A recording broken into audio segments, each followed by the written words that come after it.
आज के इस वीडियो में हम लोग लेकर आए हैं आप सभी के लिए भारतीय संविधान एवं राज्य व्यवस्था से एमसीक्यू टाइप क्वेश्चन जो आप सभी के एग्जाम्स के लिए काफ़ी इंपॉर्टेंट है। ठीक है, अगर आप भी दोस्तों बीपीएससी टीचर का एग्जाम देने वाले हैं तो आप सभी के लिए वीडियो बहुत ही इंपॉर्टेंट होगा, क्योंकि भारतीय संविधान से कम 7 से 8 प्रश्न दोस्तों आप सभी के एग्जाम्स में पूछे जाएंगे। ठीक है, तो इस वीडियो को अंत तक जरूर देखिएगा, पूरी जानकारी मैं आप लोग को इस वीडियो में देने वाला हूँ। सारे छात्र वीडियो को लाइक कर लीजिए और चैनल को सब्सक्राइब करके बेल आइकन को प्रेस कर देना। ठीक है, तो चलिए हम लोग एक एक प्रश्न को यहाँ पे देखेंगे, काफ़ी इंपॉर्टेंट होगा दोस्तों आप सभी के लिए भारतीय संविधान एवं राज्य व्यवस्था से प्रश्न।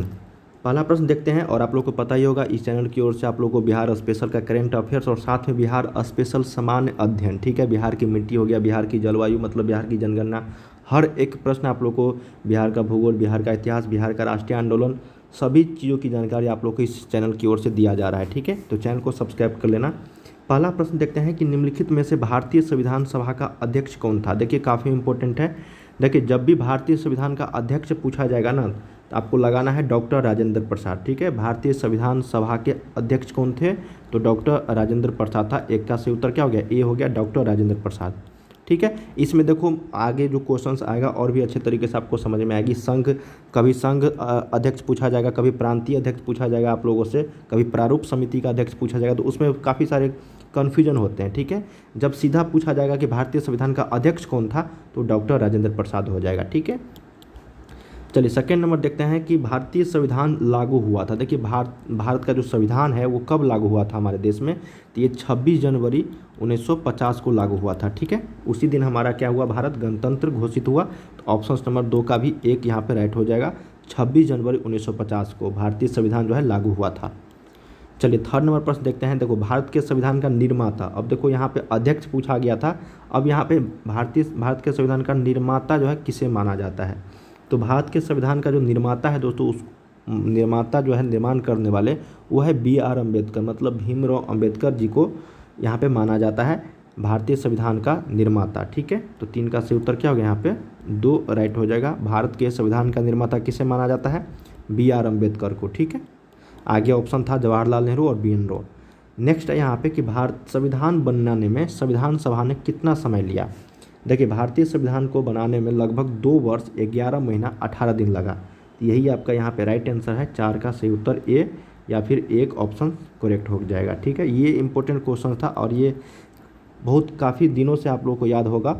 ये प्रश्न काफ़ी इंपॉर्टेंट है, कभी कभी पूछ दिया जाता है। भारतीय संविधान को बनाने में लगा था 2 वर्ष 11 महीने 18 दिन।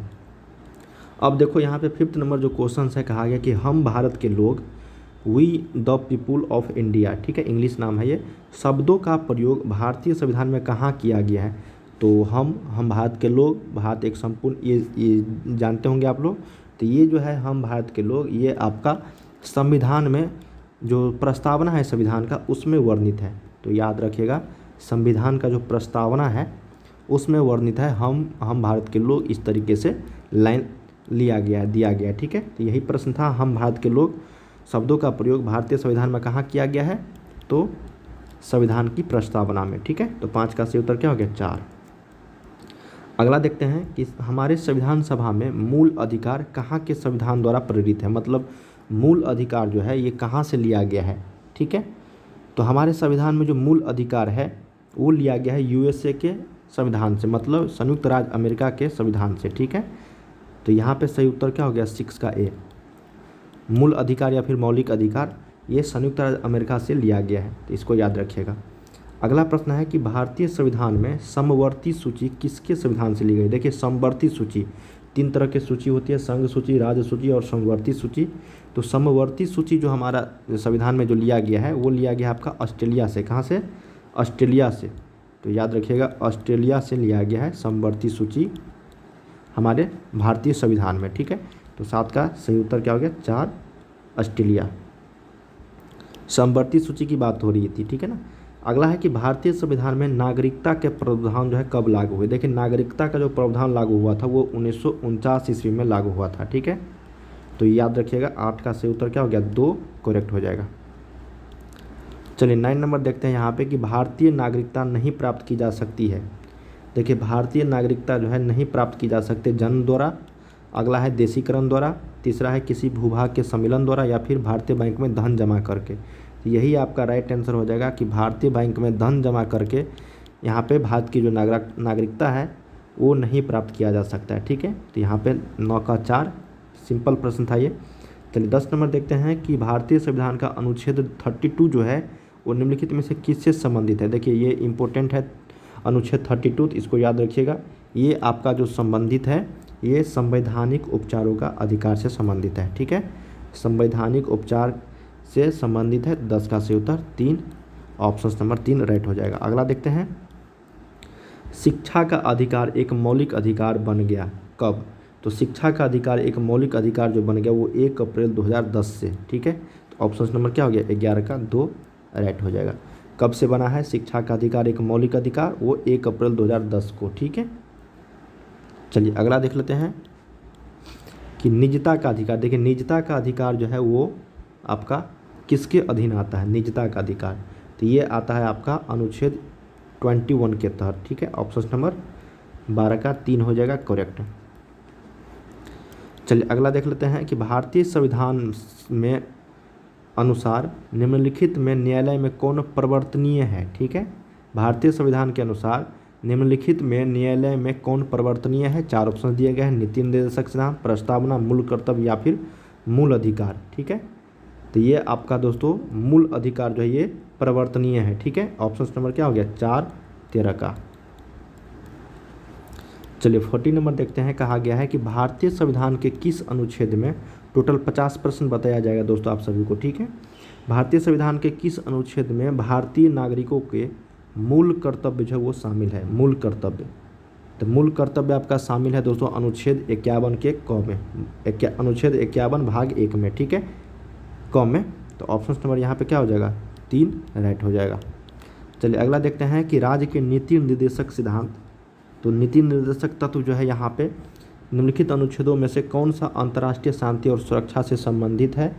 तो वो है आपका अनुच्छेद 51। क्या है, अनुच्छेद 51। और राज्य के नीति निर्देशक तत्व जो है कहाँ से लिया गया है, तो ये भी प्रश्न जो है कभी कभी पूछा जाता है, तो इसको भी आप लोग याद रखिएगा। अगला देख लेते हैं कि राज्य के नीति निर्देशक सिद्धांत को किस देश के संविधान से प्रेरणा लेकर व्युत्पन्न किया गया। देखो नीति निर्देशक सिद्धांत आ गया, तो ये लिया गया है दोस्तों आयरिश से। ठीक है, ऑप्शन नंबर यहाँ पे 2 हो जाएगा, जिसको हम लोग आयरलैंड बोलते हैं। ठीक है, आयरिश को क्या बोलते हैं आयरलैंड, ऑप्शन नंबर 16 का 2। आयरिश के जगह पे आयरलैंड भी आप लोगों को दे सकता है। नेक्स्ट प्रश्न देखते हैं कि भारतीय गणराज्य में वास्तविक कार्यकारी प्राधिकार निम्नलिखित में से किसके पास होता है।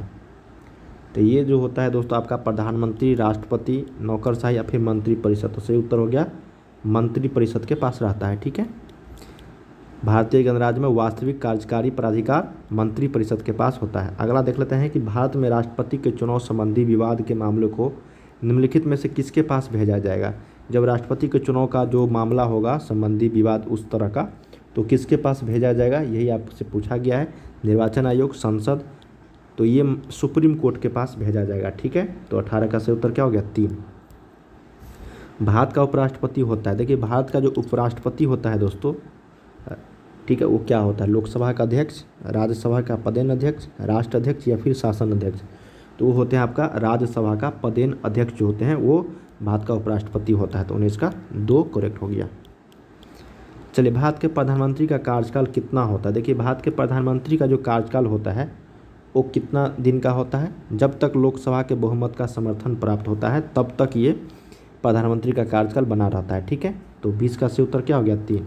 ये नहीं कि लोकसभा के कार्यकाल के साथ, ठीक है, राष्ट्रपति के कार्यकाल के साथ। तो ये सही उत्तर यहाँ पे जब तक उसे लोकसभा के बहुमत का समर्थन प्राप्त हो तब तक वो प्रधानमंत्री बना रह सकता है। ऐसा ना कि 5 वर्ष, 5 वर्ष का कार्यकाल उसका होता है, लेकिन प्रधानमंत्री का कार्यकाल जब तक उसे लोकसभा में बहुमत प्राप्त होता रहेगा तब तक वो भारत के प्रधानमंत्री पे निर्वाचित होते रहेंगे। अगला है कि भारत के किस संवैधानिक अधिनियम में मतदान करने की आयु घटाकर 21 वर्ष से 18 वर्ष कर दी गई थी। ठीक है, तो ये किया गया था दोस्तों आपका 61वां, ठीक है, 61वां संविधान संशोधन अधिनियम के तहत भारत में जो मतदान करने की जो आयु थी वो 21 वर्ष से घटाकर 18 वर्ष कर दी गई थी। 21 का सही उत्तर 2। भारत में वित्त आयोग की नियुक्ति कौन करता है। देखिए भारत में जो वित्त आयोग होते हैं उनकी जो नियुक्ति करते हैं वो आपका भारत के राष्ट्रपति के द्वारा होता है। तो 22 का सही उत्तर 3। चलिए 23 नंबर देखते हैं कि नई दिल्ली में गणतंत्र दिवस पर भव्य परेड की सलामी कौन लेता है। देखिए गणतंत्र दिवस पर जो है ये आपका राष्ट्रपति करते हैं, ठीक है। कौन करते हैं गणतंत्र दिवस पर? राष्ट्रपति। और स्वतंत्रता दिवस पे जैसे 15 अगस्त हो गया आने वाला है, तो ये आपका प्रधानमंत्री जी करते हैं, ठीक है। तो यहाँ पे 23 का 1 करेक्ट हो जाएगा। भारतीय संसद में शामिल है, बहुत इंपॉर्टेंट है क्वेश्चन। भारतीय संसद में राज्यसभा, लोकसभा और राष्ट्रपति तीनों शामिल होते हैं। तो 24 का सही उत्तर क्या हो गया? 4, ठीक है ना। कई सारे छात्र यहाँ पे लोकसभा और राज्यसभा लगा देंगे, जो गलत हो जाएगा। ऑप्शन नंबर डी करेक्ट होगा यहाँ पे 4 नंबर। लोकसभा का चुनाव लड़ने वाले प्रत्याशी के लिए निर्धारित न्यूनतम आयु कितना है? देखिए लोकसभा हो या फिर विधानसभा हो, दोनों के लिए 25 वर्ष निर्धारित किया गया है। तो 25 का सही उत्तर 3 के साथ चलेंगे हम लोग।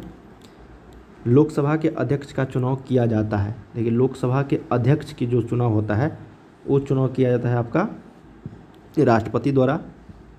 यहाँ पे वो सभा के सदस्यों के द्वारा, ठीक है। राज्यसभा के द्वारा नहीं, लोकसभा का अध्यक्ष चुना जाएगा लोकसभा के सदस्यों के द्वारा। जितने भी सदस्य चुन के आए हैं उनके द्वारा ये चुना जाएगा। अगला है कि भारत सरकार का प्रथम विधि अधिकारी कौन है? देखिए प्रथम विधि अधिकारी की अगर बात करेंगे हम लोग तो भारत का महान्यायवादी हो जाएगा। तो 27 का सही उत्तर आपका 3 के साथ चलेंगे हम लोग। प्रथम लोकसभा के स्पीकर कौन थे? देखिए प्रथम लोकसभा के जो स्पीकर थे उसका नाम था जीवी मावलंकर, ठीक है। तो सही उत्तर क्या हो गया? 28 का 1। जैसे अभी वर्तमान में पूछा जा सकता है लोकसभा के जो अध्यक्ष स्पीकर कौन है, वो भी आप लोगों से पूछा जा सकता है, ठीक है, ओम बिरला जी। अगला है कि यह निर्णय लेने का अधिकार किसको है कि बिल जो है मुद्रा बिल है या फिर नहीं। यह निर्णय लेने का अधिकार किसके पास है कि बिल जो है वो मुद्रा बिल है या फिर नहीं। तो ये जो लेने का अधिकार है दोस्तों ये है लोकसभा अध्यक्ष। 29 का सही उत्तर 1। भारत का प्रधानमंत्री लोकसभा द्वारा, संसद द्वारा, राष्ट्रपति द्वारा या फिर लोकसभा में बहुमत पार्टी द्वारा नामांकित। तो सही उत्तर क्या होगा? राष्ट्रपति द्वारा नियुक्त किए जाते हैं, ठीक है। देखिए लोकसभा में बहुमत पार्टी जो होगा उसी के द्वारा नामांकित व्यक्ति होगा, लेकिन जो भारत का प्रधानमंत्री नियुक्त किया जाएगा, नियुक्त वो राष्ट्रपति के द्वारा नियुक्त किए जाएंगे, ठीक है। तो इसको याद रखिएगा। 30 का सही उत्तर 3। अगला है निम्नलिखित में से किसी लोकसभा को स्थगित करने का अधिकार प्राप्त है। तो लोकसभा को जो कर देगा वो लोकसभा के अध्यक्ष को। निम्नलिखित में से कौन सा राज्य राज्यसभा में सदस्यों की अधिकतम संख्या भेजता है? तो देखिए सबसे ज़्यादा जो जनसंख्या वाला राज्य है वो है आपका उत्तर प्रदेश। इसमें भी लोकसभा और राज्यसभा और विधानसभा सभी का सबसे ज़्यादा सीट है इसी के पास, ठीक है। तो उत्तर प्रदेश होगा। अगला है कि भारत के संसद में सत्र के दौरान शून्यकाल की अधिकतम अवधि कितना निर्धारित किया गया है? जब शून्यकाल होगा ना तो उसमें निर्धारित जो है वो 1 घंटा होता है। कितना? 1 घंटा। तो याद रखिएगा। 33 का 2। 34 देखते हैं कि किस सूची में शामिल विषयों पर केंद्र और राज्य सरकार दोनों द्वारा कानून बनाया जा सकता है? तो देखिए दोनों केंद्र और राज्य सरकार, तो उसका नाम है दोस्तों आपका समवर्ती सूची, ठीक है। राज्य सूची में राज्य सरकार और केंद्रीय सूची में जैसे संघ सूची वो केंद्रीय सूची हो जाएगा, उसमें केंद्र सरकार, और समवर्ती में दोनों हो जाएगा। अगला है कि धन विधेयक का प्रावधान संविधान के किस अनुच्छेद में है? देखिए धन विधेयक जो होगा उसका प्रावधान अनुच्छेद नंबर 110 में निर्धारित किए गए हैं। अगला है कि किस सदन के सदस्यों द्वारा बहुमत से अविश्वास प्रस्ताव पास होने पर मंत्रिपरिषद को त्यागपत्र देना पड़ेगा? वह है लोकसभा के, ठीक है। ऑप्शन नंबर 36 का क्या हो जाएगा? 1। 37 देखते हैं कि लोकसभा का अध्यक्ष अपना त्यागपत्र किसे सौंपता है? देखिए लोकसभा का अध्यक्ष जो है ये अपना जो त्यागपत्र है वो सौंपता है दोस्तों उपाध्यक्ष को। किसको? उपाध्यक्ष को। अगला है कि उच्च न्यायालय के न्यायाधीश अपने पद पर रहते हैं कब तक? देखिए उच्च न्यायालय हो गया या फिर आपका उच्च न्यायालय, हाँ उच्च न्यायालय हाईकोर्ट की बात हो रही है यहाँ पे। तो ये तब तक बने रहेंगे अपने पद पर जब तक उसकी आयु जो है यहाँ पे 62 वर्ष की न हो जाए, ठीक है। 65 वर्ष नहीं होगा, 62 वर्ष तक की आयु तक वो रह सकते हैं, ठीक है। उच्च न्यायालय के न्यायाधीश अपने पद पर, इसको याद रखिएगा। उच्च न्यायालय के न्यायाधीशों के पद की शपथ किसके द्वारा दिलाई जाती है? उच्च न्यायालय के जो न्यायाधीश होते हैं वो दोस्तों आपको उच्च न्यायालय के मुख्य न्यायाधीशों के द्वारा दी जाती है, ठीक है। और उच्च न्यायालय के मुख्य न्यायाधीश जो है, देखो यहाँ पे फंस जाते हैं। उच्च न्यायालय के न्यायाधीश की जो शपथ है वो दिया जाएगा मुख्य न्यायाधीश, जो चीफ जस्टिस होगा, ठीक है। और चीफ जस्टिस का जो होगा वो राज्यपाल के द्वारा दी जाती है। अगला है कि सर्वोच्च न्यायालय के न्यायाधीशों को हटाया जा सकता है। सर्वोच्च न्यायालय के न्यायाधीशों को, मुख्य न्यायाधीश नहीं, न्यायाधीशों को जो हटाया जा सकता है वो हटाया जा सकता है दोस्तों आपका पार्लियामेंट द्वारा। किसके द्वारा? संसद द्वारा हटाया जा सकता है। मुख्यमंत्री की नियुक्ति की जाती है किसके द्वारा? तो मुख्यमंत्री की नियुक्ति राज्यपाल द्वारा की जाती है। 41 का 1। 42 देखते हैं कि राज्य की वास्तविक कार्यपालिका शक्तियों का प्रयोग किसके द्वारा किया जा सकता है? तो ये जो होगा दोस्तों आपका मंत्रिपरिषद के द्वारा। 42 का 2 करेक्ट होगा। राज्य में संवैधानिक विफलता होने पर किस धारा का प्रयोग होता है? देखिए, राज्य में संवैधानिक विफलता जो होगा तो राष्ट्रपति शासन लागू होगा। तो ये संबंधित है अनुच्छेद 356 से, ठीक है। 2 नंबर करेक्ट हो जाएगा। अगला देखते हैं कि केंद्रीय करों में राज्यों का हिस्सा निश्चित करने वाला प्राधिकरण कौन सा है? तो वह है आपका वित्त आयोग। कौन सा है? वित्त आयोग। प्रथम भाषाई राज्य किसे बनाया गया था? देखिए, भाषा के आधार पर जो राज्य पहला बना था उसका नाम है आंध्र प्रदेश, ठीक है। ऑप्शन नंबर 3 करेक्ट हो गया यहाँ पे। निम्नलिखित में से कौन भारत में संघ राज्य संबंध से संबंधित नहीं है? संघ राज्य के संबंध से संबंधित नहीं है, उसका नाम है दोस्तों इंद्रजीत गुप्ता समिति। 3 करेक्ट होगा यहाँ पे। संघ लोक सेवा आयोग के अध्यक्ष को कौन नियुक्त करता है? देखिए, संघ लोक सेवा आयोग के अध्यक्ष को राष्ट्रपति और राज्य लोक सेवा आयोग को राज्यपाल। निम्नलिखित में से किसे संसद को संबोधित करने का अधिकार होता है? अधिकार प्राप्त है संसद को संबोधित करने का, वो भारत के महान्यायविद को, ठीक है। Option number 1। भारतीय संविधान के किस अनुच्छेद में निर्वाचन आयोग के लिए प्रावधान है? तो वो आपका अनुच्छेद 324 में प्रावधान बताया गया है, ठीक है।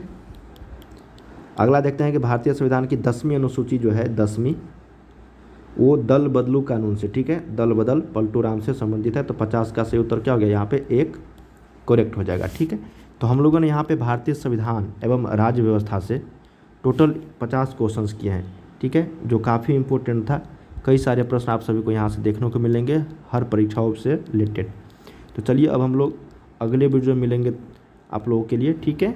बाय बाय सभी को।